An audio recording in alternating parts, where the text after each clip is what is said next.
Good afternoon. This is our first huge PLC in 2020 on our journey to excellence. I'm super excited that you all are going to have time to continue this work of PLCs. As a reminder, Dr. Dawson came and talked to us about it. We have the ability, we have the children in our building that we can make that 64 on CCRPI. And we need to make sure that our teaching practices and our collaboration practices meet the expectations to teach the students who are here. We're going to get that 64, and we're all going to do it together through the strength of PLC. We're going to collaborate on three key things. Our instructional planning. What are we doing together with all of our resources and ideas to plan for our students? How are we practicing that delivery so we make sure the delivery is the most effective?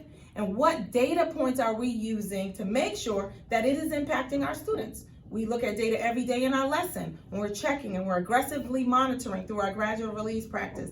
We sit down with our PLCs and we talk about it. We're going to meet that goal as a PLC because in order for us to get that 64, we as the adults have to PLC effectively.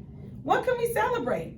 Those data talks. The building was hot after we took our first iReady assessment. Kids were coming out in the hall. I made 4% growth or 4 points growth. Teachers were like, I get it now. This is totally different. I get this impacts my instruction is an outcome for kids. We want that fire to continue. When we include kids in the process, we include ourselves in the process, we know how effective we are on a daily basis. We own it, the kids own it, leadership owns it, and that feeling and that energy in the building goes down to our daily lesson with our daily learning target.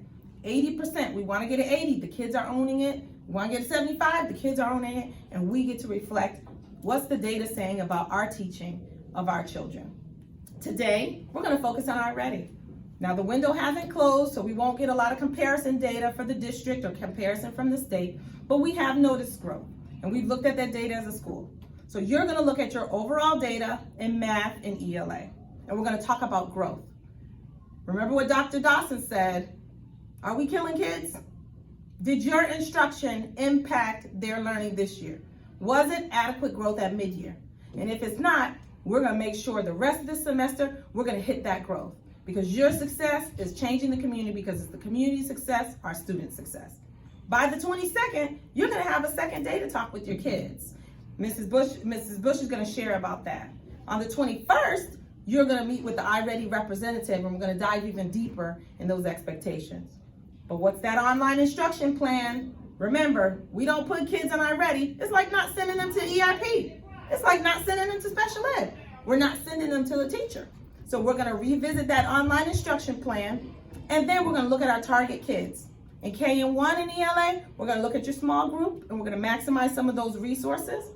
And then in math, we're going to look at our target kids in K&1. In grades 2 through 5, we're going to look at our target group list, and we're going to make sure that number doesn't change. We still need our students to be proficient, and we still need to identify those students and have more students closer to that 1 year below and to that extremely 2 years below grade level. So our work today is going to be targeted.